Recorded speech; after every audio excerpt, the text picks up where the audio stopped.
All right, we have our crew here. All right, so a big mistake many people make is thinking that MDM is purely a technical solution. It's all about tech. Commonly relegated solely to the IT department. But the truth be told, a successful MDM strategy incorporates people, process, and even culture as well. Otherwise said, the human side of master data management, which is exactly what our next session is titled. So for our next session, we have two incredible data heroes from our sponsor, Onebridge. And you've never heard of Onebridge. Onebridge is a full lifecycle data and analytics consulting firm. They've served some of the largest healthcare, life care scientists, manufacturing, financial services, and government entities in the United States for the past 18 years. Onebridge helps clients build data strategies that incorporate people, process, and technology to deliver real-time value and business outcomes. And as a Prophecy implementation partner, Onebridge helps Prophecy customers ensure they have all the pieces in place for an effective and successful MDM implementation. And if you want to learn more about Onebridge, please visit their virtual booth at the top of the event console and take a look around. So with that, it's my pleasure to welcome Woodie Faler, Senior Solution Architect at Onebridge, and Andrew Bittermann, VP of Data Analytics Solutions at Onebridge. Super excited for this, guys. Take it away. All right. Thanks, Reed. I hope you can see my screen here. We're actually sharing this whole deck here. So I want to first just start with the motivation for our talk. Being an implementation partner, Prophecy, a lot of folks get to see maybe one, maybe two MDM implementations in the course of their careers. We're lucky enough that we get to see several every year, helping our customers year in and year out with these issues. So, but as an implementation partner, I think that the common perception is that we're going to be focused more on the technology side. So as Reed alluded to there or mentioned, we really want to focus on the human side, the non-technical. And assuming that everyone wants to be successful, we feel like this is the key differentiator between an MDM implementation and a successful, sustainable MDM program. So that's really kind of the framing for this discussion. So there's two of us. Okay. So human side, we talked about this just now, the motivation for why we want to do this.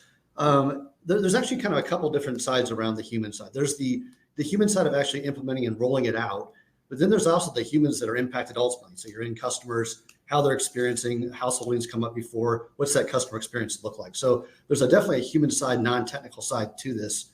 When we come across customers that have been through MDM implementations before that have failed, it's typically not the technical challenges that sabotage the project. It's the longer term organizational and process and enablement activities. Ultimately, we're going to get back to a point talking about readiness for MDM. So if you haven't started yet, if you're thinking about now's the time to get going, we're going to talk about some ideas around readiness to assess your own place where if you're ready to go. With that, what do you want to come over to you and talk about some common misconceptions? Yeah, thanks, Andrew. So yeah, a couple common misconceptions we see, we hear, we observe as we talk to various organizations is MDM is an IT feature function. It's important that the IT team is fully engaged and they're implementing these solutions. But without business engagement, the business stakeholders' involvement in driving the MDM solution, it puts the adoption at risk or even the project at risk itself, because from an IT perspective, we all know we need to improve data quality. We need to improve the data itself, but aligning that with what the business needs and challenges are is the most important part, and bringing them closer into that piece is instrumental. Another one we hear and we see, and I'm guilty of it myself years ago, I can build a custom MDM solution myself, absolutely, from an IT perspective. But with today's modern platforms like Prophecy, you have all of the tool sets that not only from a matching algorithm standpoint, but the tools to engage the business to interact with the data. So they are instrumental in this. They need to participate. They have the tools to essentially govern and manage the data themselves without interrupting the IT organization. Another one we hear is MDM couldn't possibly support my specific industry. Again, with modern platforms, multi-domain, we can support customer, product, vendor, supplier, reference data. All of these are equally easy from a standpoint from these modern tool sets. What you find is that misconception comes in from organizations that haven't thought about MDM. They have analysts that are managing their data via spreadsheets. It probably worked well early on, but as they scaled from acquisition, new data sources, the volume of data, that became out of control.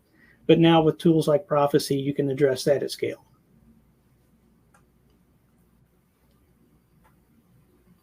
The other piece of Human Side, so it's all about people, process, and technology. I mean, Gartner and Forrester are front and center on this to highlight that it's bringing the business in and aligning to the business needs, the business challenges, and the business processes. It's instrumental, again, to bring that business stakeholder into your project, whether it be data governance, MDM, data quality. We've had lots of conversations, and the other panelists have talked in great detail in those areas. So it's key to bring the business into that process.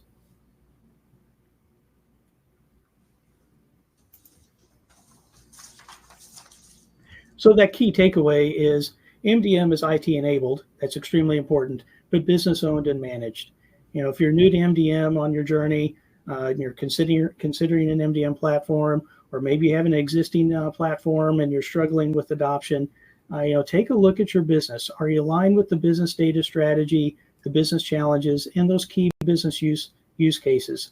Driving to those use cases, bringing the business closer to that technical solution so that they can see the value of those moving forward. That's what drives adoption and gains the trust within business.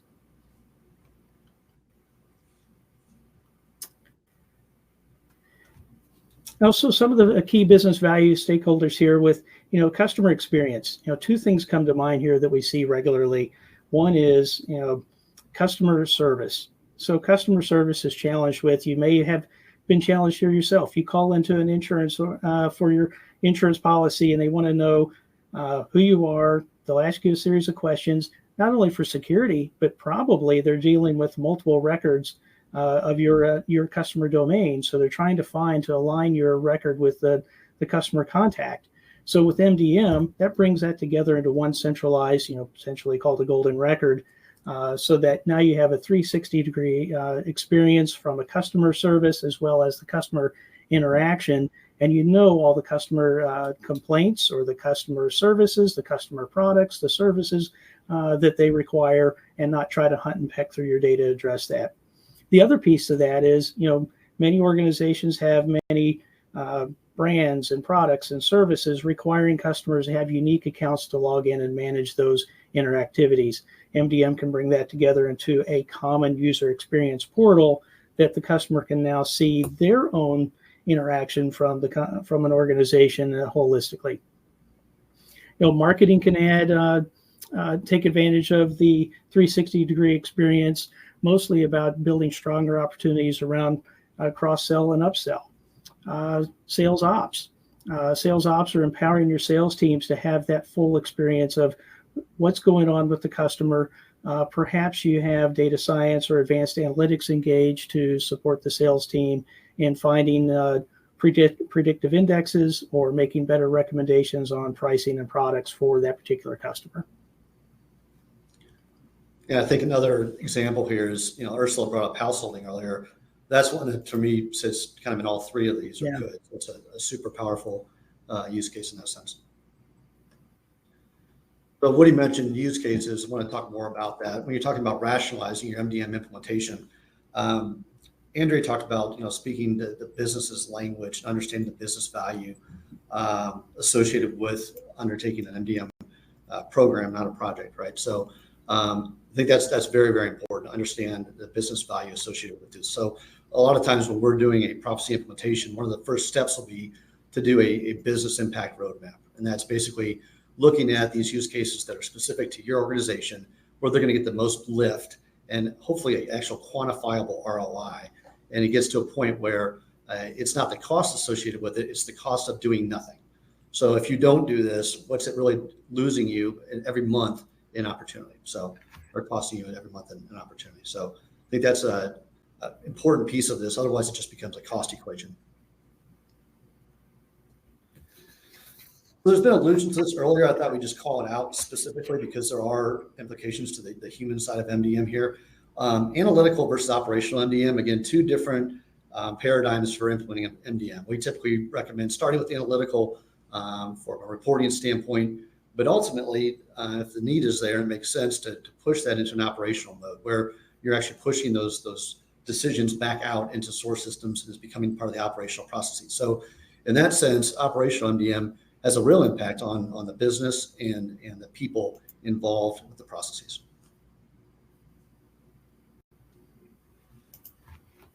What do you want to take us through?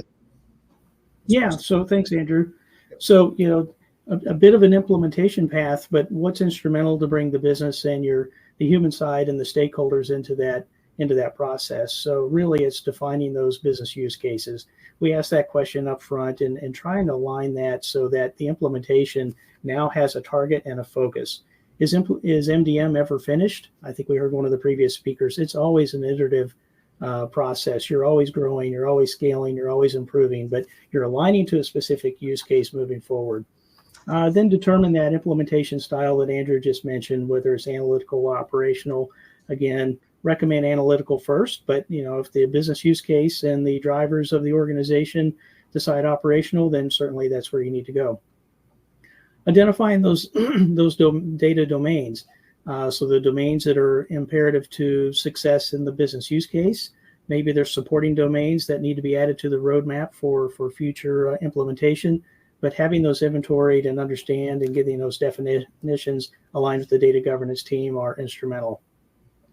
The second piece there is, as you're bringing those business stakeholders in, we heard another panelist talk about, the data owners, the data stewards, and they naturally fall in place. And that's usually the case.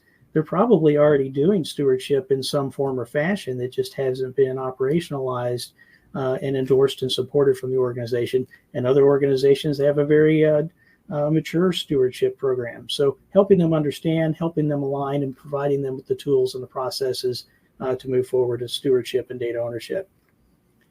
And then that last piece is understanding your source systems. Where are they acquiring this data to produce this output, whether it be for BI or operational purposes? Understanding those systems, how they contribute, and how the domains overlay across those various source systems. Then you move into more of the implementation side of applying data quality rules. Again, the business needs to be a part of that. I can assure you that they probably are going through many spreadsheets, many SQL queries, many reports on processing their own data quality rules that can be brought into a tool like Prophecy to automate that and empower the business to edit and modify those tools and add more rules going forward.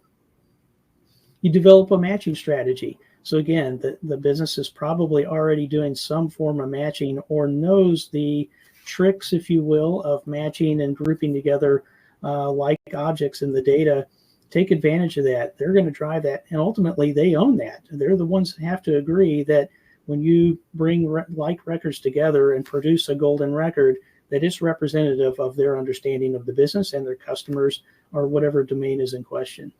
Same thing with survivorship. Survivorship is really producing that golden record. So you're now surfacing the most valuable data across your enterprise for a given, say, customer domain.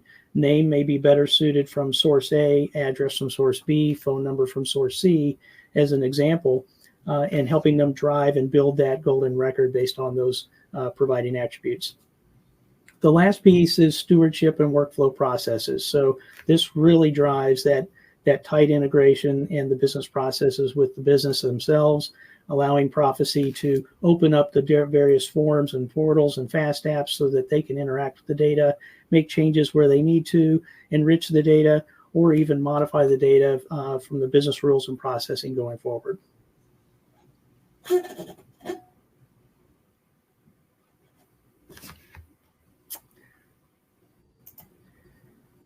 So the need for data governance. So great panelists. I've really liked the comments and the feedback and the advice that the other teams made earlier. I encourage you to go back and watch those sessions if you missed those. Really what we're focused on here is, that data governance drives the enterprise use of data. So What's involved with that?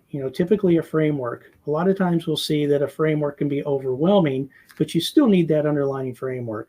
What we like to do is help right size and meet organizations where they are along that journey. So certainly one key component of this is data quality. We like to align data quality and MDM into that similar space. Like I said, MDM is its own unique project within data quality, within the program of data governance. So setting those policies and standards and guidelines and common definitions and data quality rules are all instrumental in this piece. So again, so the policies, roles and responsibilities, we touched that earlier of defining, and that naturally falls into place once you have the business fully engaged. Sometimes they need assistance to help define that for them, but likely they're probably already doing it in some form or fashion. Good. So Woody, one thing you mentioned there, I think that really resonates with our customers is this idea of right-sized governance, right? So I know there's been some discussion around, is bottom up right? Is top down better? Ultimately, it needs to fit the org, right? So right-sizing adds the culture and the people and the size and all those things are super important. So from an organizational perspective, we actually are very intentional about organizational change management. So OCM, what is it? Hopefully most folks on this call are familiar with it, but just in case you're not, this is really being, again, intentional about looking at the org, looking at the culture, and understanding what's going to be needed to drive adoption.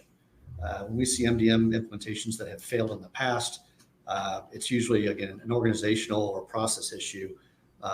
One of the challenges with things like a data catalog and some of these other things that we are heavily reliant on the curation of metadata, that also means that they're heavily reliant on people. And so if you don't address the people aspect of their jobs and what they need to do and understanding the why, not just the how or the what, adoption is going to suffer, and that whole function is going to be an issue to drive for ultimate implementation. So value of OCM, I think, I'm not going to read all of these, but if you look at the concept of engagement, definitely. Readiness, absolutely. Education, utilization, all those kinds of things, again, increasing the likelihood of recognizing the benefits of this. And it is an ongoing, yes, there's a technology project up front to stand up the platform, but if you don't see that and complement that with the appropriate process and organizational considerations, that project will end up being just a project. It will not become a sustainable program. So let's get into readiness. And that's kind of really what we want to wrap up. We talk to customers about MDM and seeing where they're at. There's kind of three levels. And quite honestly, many folks, by the time they come to a consulting company, they're already at this foundational readiness mindset. They want to talk platform, they want to talk implementation, but we try to pump the brakes a little bit and say, look, we need to talk about these two other kinds of readiness first. So transformational readiness, super important, right? This is understanding you have buy-in at the executive level. People understand what you're doing, why you're doing it, and there's some sort of clarity around the actual use cases that you're going to run with and the value of those use cases. So you have to understand why you're doing it, what the value is, and there has to be buy-in at the highest level. So that's that transformational readiness, and sometimes that gets skipped, and it's apparent. Operational readiness. If you think about taking off in a new supersonic jet, you probably want to clear the runway first of any debris and increase your chances of success. So there's all kinds of operational type of cleaning that can be done to help prepare for an MDM implementation. So I think that's super important as well. Then lastly, there's this foundational readiness piece, right? So this is okay, now we're looking at platform, we're looking at skill set and those kind of things. But really, you need to have the vision and buy-in at the top and the clarity. You need to do as much as you can to kind of clean up your operations, and then that will help improve the chance of success of your MDM implementation. So in all of that, this is where we want to make this a little bit more interactive. Here's some questions that can help you with your self-assessment. I really want to leave you with these to think about. Again, encourage you to come into our booth and talk to us about these as well. But really want to just have you get these out there. And I think we've got a couple minutes left. Woody, do you want to maybe share a couple of stories around our experience when we've found the folks are ready or they're not ready and how that works out? Yeah, let me hit the first one a little bit. So maybe not as much a story, but I have plenty of those to share, obviously. So the MDM, is it understood in your organization? So, this goes back to, the previous slides and business engagement and data governance and data management strategy. So that can help drive the understanding in your organization. As IT leaders, you may see, yeah, we do have a data problem. The business may think they have a data problem or know they have a data problem, but helping to pull all that together, the three key ingredients are that engagement, the data governance, and data strategy to help zero in on how do we make momentum going forward? Where do we start? So those are the key ingredients that I see a lot of times aren't well defined or need assistance, or maybe they're fragmented and they just need help pulled together to get that clarity on where to go. Daily operations. So does your organization have a solid understanding of how data affects daily operations? Maybe not. We've seen it at a micro and at a macro perspective. A lot of times, we've seen use cases where a team of 5 analysts spend an entire month cleansing data to do their sales operations monthly reports. And then it takes them weeks to produce those reports. With an MDM solution, that data is now readily available 24/7 at any time. So those analysts can now truly focus on sales operations needs and taking advantage of that cleansed data versus spending all their time doing the manual cleansing there. So efficiencies in time and process, but also opportunities. And now I have enriched data to actually interact with my customers, whether it be from a sales ops or advanced analytics or a data science standpoint.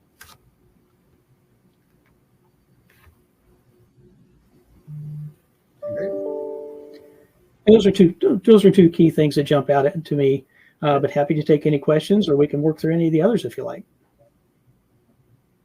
Okay. And Woody, I can't see the chat. Are there any questions that are popped up? Let's see.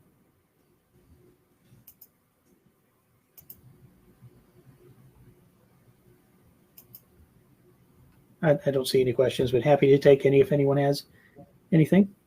Okay. Very good. All right. Well, thank you for the opportunity to present today. It's been a great number of talks so far, and trying to tie ours into that and not be too duplicative in our content. But hopefully this was helpful. And again, come visit us in our booth, and we'll be happy to answer any questions there. Thanks. Yep. Thank you very much.